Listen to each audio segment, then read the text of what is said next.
The opinions expressed on the radio program by the hosts, co-hosts, guests, and call-in listeners or chatters are solely the opinions and responsibility of the original source who expressed them.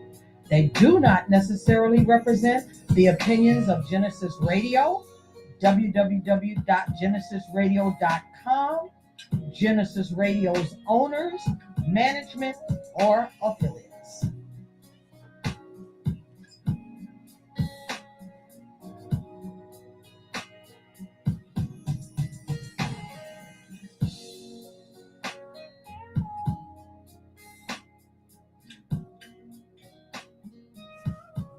All right, all right. Good evening. This is GenesisRadio.com. This is the Empowerment Show. The Empowerment Show is a part of Unity in the Community.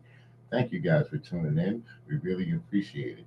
This evening, we got a young man here who's going to be running, and I mean running. He's going to be candidate for judge. Is that not correct? That's correct. And this young man's name is Patrick Best Esquire.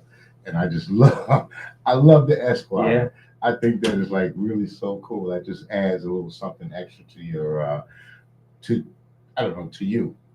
Yeah, You know tells what the I mean? world we're licensed to practice law. That's what it means. Is that what it is? Yeah, that's what it means. Okay, all right. I always thought that was like maybe a junior and you added on, but Esquire that's for law. Yep. Specifically. Okay, that's great. Yeah. So, tell us about yourself and why are you running, and what are you running for or running from? Well, so like you said, my name is Patrick Best. I'm a lawyer here in Stroudsburg. I practice a wide variety of law, but I'd say my main area is consumer law. So I do consumer protection work. I sue debt collectors and financial institutions and things who have wronged people. Mm-hmm. I also help people with debt and things and rebuild their life and things like that. Why am I running? Well, I've been involved in the Monroe County courts for years. This was really my first occupation out of law school that was in the actual practice of law was in Monroe County. My first job was at MHK Attorneys in Broadheadsville. Okay. And I started working, helping people. And a few years into practicing law, I got a really good opportunity with the court to be a hearing officer. So I've been a hearing officer.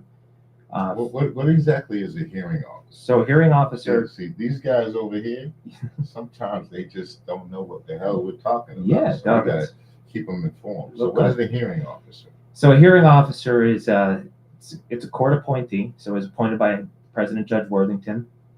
And at the time, I was responsible for hearing different types of family law cases. So really divorces, annulments, things like that. I would hear those instead of a judge because the court is a little overloaded. So what they do is all the judges, when they can take a certain type of case and give it to a hearing officer or something like that, they try to alleviate the burden on the judges.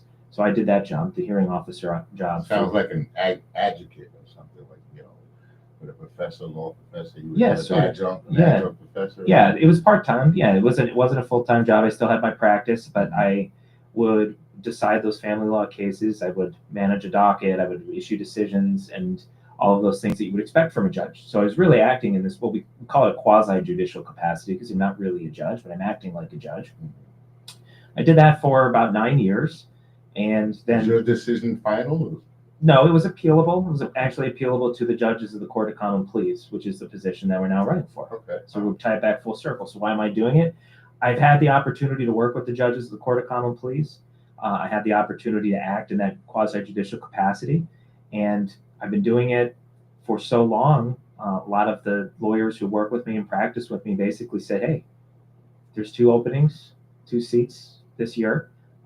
You should do it. We really like how you manage your docket, issue these decisions. I have a very high settlement rate. I work to solve problems with real practical solutions. So my colleagues asked me to run, and now I'm running. We're being nice here because I read your resume, and he's being very humble. This man, I mean, he must have. I was just talking to him a minute ago. He must have like a room with just all the different awards that he had. One of the awards that I did like, it was from a super lawyer. Yes. I think that was pretty cool. Why don't you tell me a little bit about that? Sure. So the Super Lawyer Award, that comes from Philadelphia Magazine. Right. It's nominated by your peers. So you need a certain number of attorneys within Pennsylvania who nominate you for the award. And then you go through a peer review process. So there's a whole panel and they review your work and all of your different cases. And if they think that you meet the criteria to be a super lawyer, then you get the Super Lawyer Award. And they do that on a yearly basis. So I've the last several years, I've won the Super Lawyer Award from Philadelphia Magazine. Did you say the last several years? Yeah, several years. Yeah. Wow, that's amazing, man. Yeah. That really is. Thank So, you. what made you want to become a lawyer, and now you want to be a judge? But what made you get into law in the first place? So I didn't start college thinking I was going to be a lawyer. So I went to college. I actually thought I was going to be a computer programmer. Oh, like me. Yeah. Yeah. I thought I was going to make video games for real. I said I'm going to go to the Rochester Institute of Technology. I'm going to learn to write code. I'm going to learn to make video games. I'm going to make video games for a living. And I got a few years in and I started doing a lot of different extracurricular activities and I was helping people. It was like doing really important things, helping people. And I thought about it, and the more I thought about it, and I said, how am I going to help people as a computer programmer? I like doing it. I enjoy it, but it doesn't help people. So I talked through a couple of my advisors at school, and I said, look, I'm just trying to make an impact and trying to help people. And they said, look, given what you know, what you do, we think law would be a good fit. And they were right. So I ended up finishing, rather than with a computer science degree, I ended up finishing college with a public policy degree. And then I went to law school, and I just kept building on that to try to help people. That's really the answer. Were you one of those type of young men that got in trouble when you were younger? No, I actually was the opposite. I actually helped people get out of trouble. Okay. Which is, again, brings me right back to helping people, being a lawyer. That's what I do. So like, How'd you help people when you were younger? Would you beat up the bullies? Well, no, I was always, even from when I was very, very young, I was a tutor. I would, work with different people, like everything I'm doing. I'm always trying to help my peers, help the community. I was a Boy Scout for my whole childhood. Got my Eagle Scout when I was in high school. It's my entire life is just built around helping people. And doing right. I try every day, every single day. That's absolutely outstanding. So now here's the hard question. So you want to be a judge. How do you feel about the ding, ding, ding, DEI? I just had to say that. Yeah. I love to say it. Yeah. Because people, for some reason, people hear the initials and that's what it's so bad. But then when you ask somebody, what is it? Most of them don't even know. Mm-hmm. And I try to explain to people, like when you talk about DEI, well, first, diversity. I mean, look, if I had a financial portfolio, the best portfolio that I could have is one that's diversified because that's what works. It works the best. So I look at jobs and country as we should be diverse and all included because it works best. It's been tested, tried, and it works. So how do you feel about it? Because you're going to be a judge. Yeah. So I'm actually very active with the Monroe County Bar Association. This year I'm its vice president. But before becoming the vice president, I was always active on the committees and things. One of the committees we have within the Bar Association is the Diversity Committee. Okay. And I have been on the Diversity Committee for years, really since its inception, because it was a relatively new committee. The Diversity Committee works with the different schools, different organizations and things to try to bring diversity to the bar. The Stroudsburg Bar is not that big. I mean, in comparison, Stroudsburg is not a big city. So we don't have a lot of lawyers, period. And we certainly don't have a lot of diversity. So we are always trying to build on that and improve on it. And look, like I said, the reality is that unless you're getting the diversification of ideas, unless you're understanding diverse experiences, there's really no way that you're going to be able to be fair and impartial. How could you be fair and impartial if you don't understand what the other person's going through? And that's really what it comes down to. Well, with developed people, I know there's not a lot of minorities, I want to say, within Stroudsburg or East Stroudsburg. But do you guys try to invite, I don't know, lawyers or something to come to join in with with what you do, or within the law system? Do you say, hey, you want to come on down here? Maybe you want to be a lawyer here or something? We do.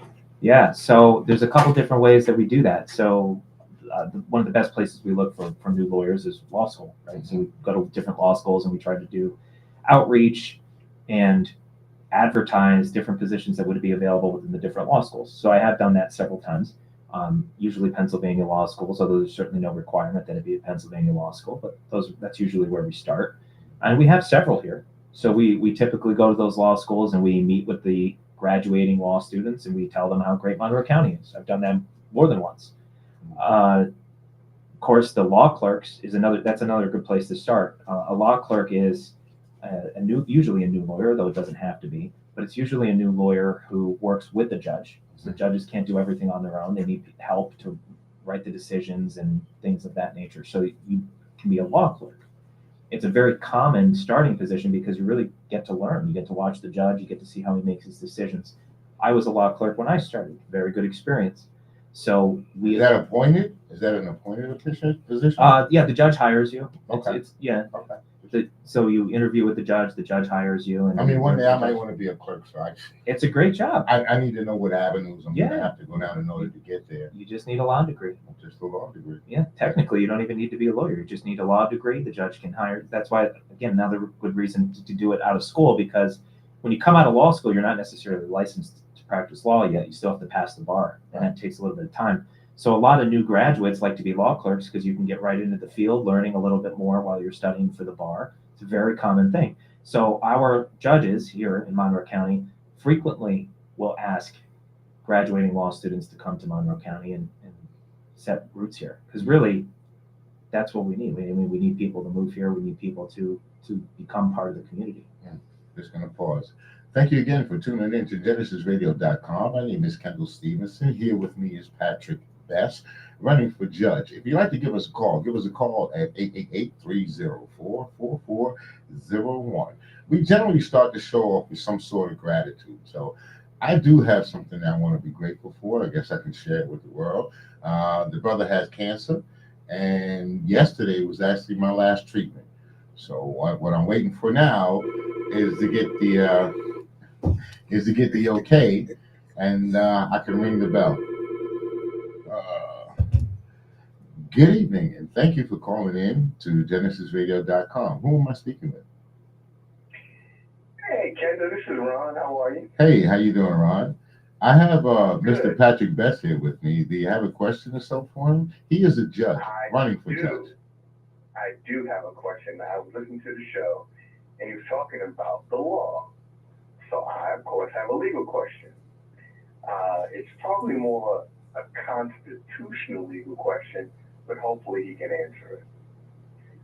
So today, President Trump issued a signing statement that basically, I guess in a sense, did away with,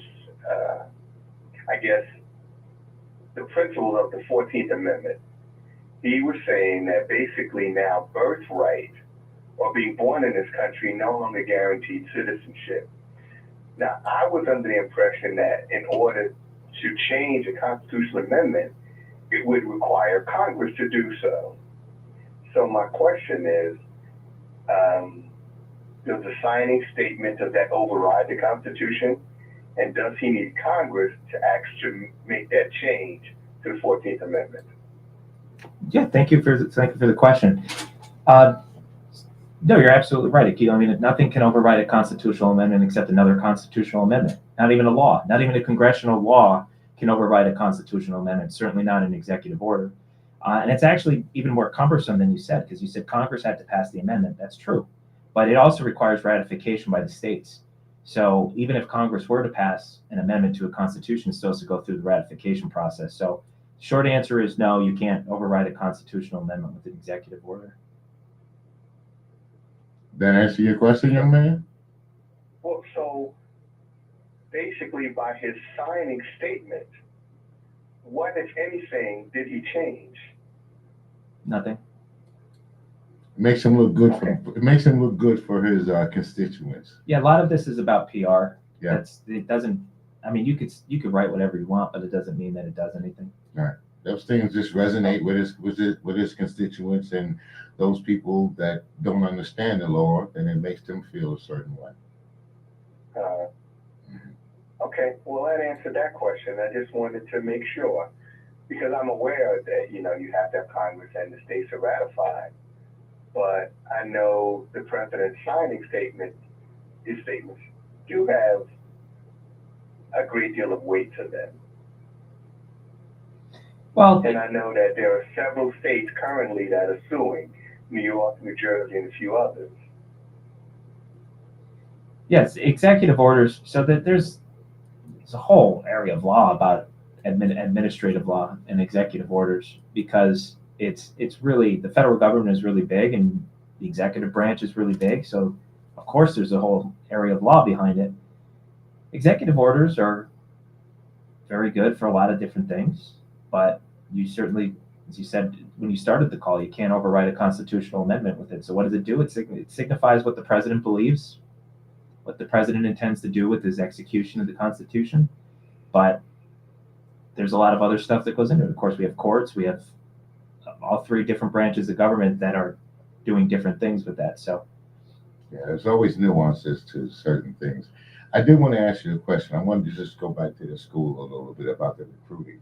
Mhm. When I asked you about where do you look to recruit Mhm. new lawyers, do you guys, there are HBCU colleges here. Do you guys? in Pennsylvania, Yeah. not law schools. So No? there's only a handful of law schools in Pennsylvania, and I shouldn't name them because I'll miss one. But we have Widener, Right. Villanova, Temple, Penn. I always thought Temple was an HBCU for some reason. I don't know why. No. No, I got you. I don't know why. It just was in my head. Like maybe it should have been. But anyway, We have Pitt, Duquesne, and Penn State has one now. okay. And I'm not going to say that's everything because I know, like I said, once you start naming them, you miss one. But Well, yeah, there's only a handful. You don't have to name them all. I was just curious if you touched on the HBCUs from time to time. That's all. When you decided to go out to recruit new lawyers and or clerks to come in. Yeah. You know, I only said it because I'm African American. Hey, I guess you guys can see that. Yeah. But so I have to speak up. Yeah, sure. For minorities and people. Now, there's Yates. Okay, brother, we're gonna get back to you later. Okay. Thank you for calling in. Alrighty. All right. All right. Thank you. Have a good night. I ask these questions, and like I said, a lot of my questions are leading to other things. Like you also didn't mention to the folks out there that you're also a member of the Black Caucus. I am. Okay. Yeah. So when we talk about the rights of people and diversity and things like that, it just kind of helps to know that you are part of an organization that actually is out there trying to do something to help all of the folks, Yeah, especially so- minorities. Yes, several organizations. I'm a life member of the NAACP. Mm-hmm. I'm a life member of the NCNW. Mm-hmm. So, yeah, it's always been important to me because I mean the reality is, I think we're all in it together. So I do what I can to make sure that I'm helping everybody. All full circle. We're back where I started. That's really outstanding. This is why I asked you to come in, because I really need people to realize and know who you are, to see who you are, see what organizations that you're a part of. Yeah, it's a saying. Maya Angelou, she has a saying: when a person shows you who they are, believe them. So what I'm asking you to kind of do is pick up your skirt and show me who you are. Yeah. So this way people can see who you are. They see you sit here, you're this way, you're that. You know, you don't have a judge's robe on. There's no boom, boom. There's no big law case going on or anything like that. And you're just sitting here comfortable being you. And that's a great thing. So what would you say your best case? Give me your best case scenario. You said you did with the family. I've done family cases. yeah. Okay. So what would you say is your worst case, and what would you say your best case scenario? In other words, the outcome of the case. Yeah. Well, with family, it's tough because there's never really a good outcome. There's never a good outcome. I mean, really, the best outcome you can get in a family law case is that you do the least damage possible to everyone involved, especially when there's children. So that's really, really tough. With family cases, I try to be as fair as possible. I'm always trying to, and I didn't do custody as a hearing officer. That is incredibly difficult, but I did do divorce work. So I was the guy that would come in and divide the property if you couldn't agree. Everybody tries to agree, but if you can't agree, I was the one that came in and said, you get this and you get this. So try to be as fair as possible. So it's real tough to say that there's a winner, but with some of the other areas of law, like with consumer law and things like that, it's very easy to look at it in terms of good and bad, black and white. Mhm.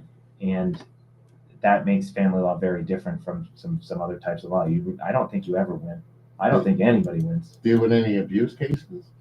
When I was practicing, so once you become a hearing officer, you're not allowed to practice family law because you can't. It's conflict of interest, so they try to avoid the conflict. So once I became a hearing officer, I stopped practicing family law. But before I became a hearing officer, I did do a lot of it. In fact, I got my start doing abuse work. So when I was in law school, I volunteered with the legal clinic for individuals who couldn't afford lawyers, and we would go to at that time was the Washington County Court of Common Pleas, because I went to law school in Pittsburgh.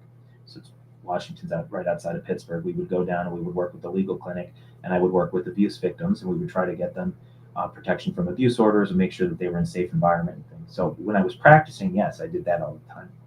I tell you, back in the day when you were trying to make a decision about what you wanted to do and you cared so much about people, why did you become a priest?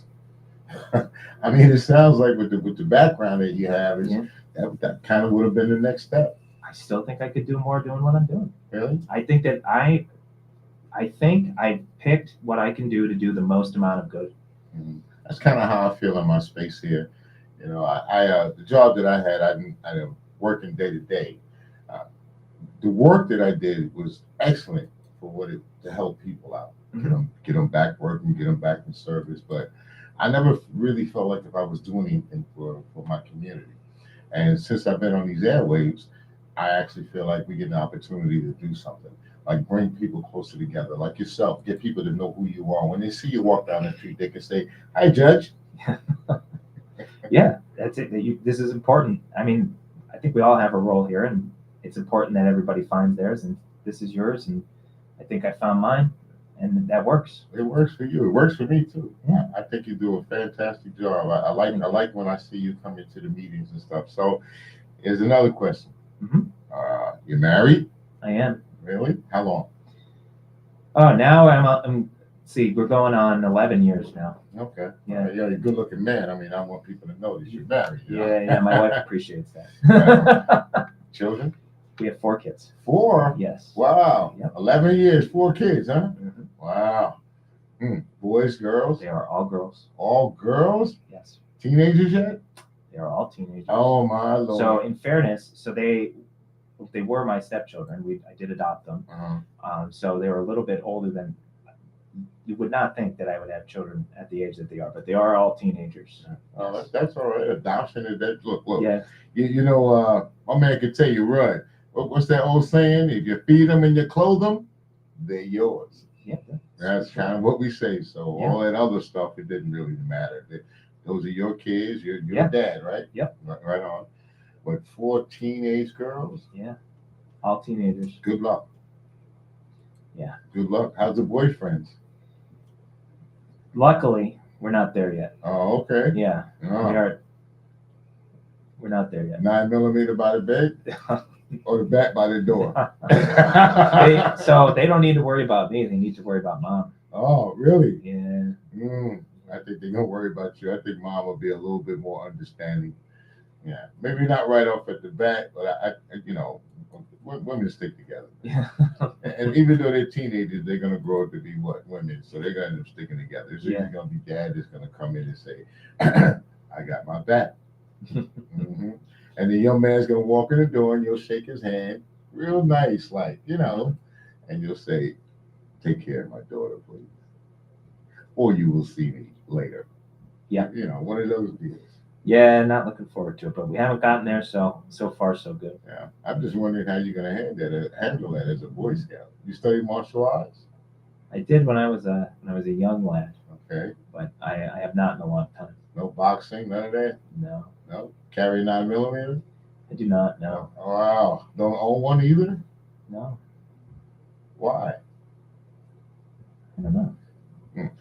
That's strange because I lived in New York pretty much all my life. Never carried a firearm. Didn't get a firearm until I moved out here 26 years ago. I just didn't feel the need to carry one in New York. Here, I feel the need to carry one. Yeah, I don't feel like I need one, so I just don't have one. Yeah, well, you probably don't. Could be true. All right, so tell us where we can reach you, how we can call you, where we're going to see you at. Sure. Yeah. So my website is bestforjudge.com. We also have all of our social medias there. So we have a Facebook, we have an Instagram, all of our contact information, bestforjudge.com. So you can certainly email us, call us, anything you need. We're available. Happy to answer questions. Happy to be anywhere. We are going to be doing several events. They're all going to be on the website. We're going to be doing the petition signing to get on the ballot. That starts February 18th. And we're going to be going around the county, holding different events in different regions. We don't want you to have to drive too far. We're going to be putting all that information out on social Please media. give me an invitation. You'll get one. I like to come by, do Yeah, my thing. you'll get them all. Yeah. I do the video too. I love to record you on the stage. That would be kind of cool. Absolutely. We'll let you know. Right. I'd love to hear you when you're doing one of those speeches. With the law firm, you want to give out the number? Somebody want to call you or? Sure. Yeah. So the law firm is Arm Lawyers. You can certainly go to armlawyers.com, but our phone number is 570-424-6899. I know we're having a short show. I wanted to make it a little longer, but we got here a little late, I guess, for you and I. Yeah. And somebody else is coming up next. Yeah, not a problem. I'm happy to be here. Glad to be on. I'm glad that you came. Brother man, you up? No. All right. So what we're going to say is peace. And as always, as my young lady says, make sure you be yourself because everyone else is taken. Hello, Shaquana. All right. Peace, man. Thank you. Thank you again for coming in. All right.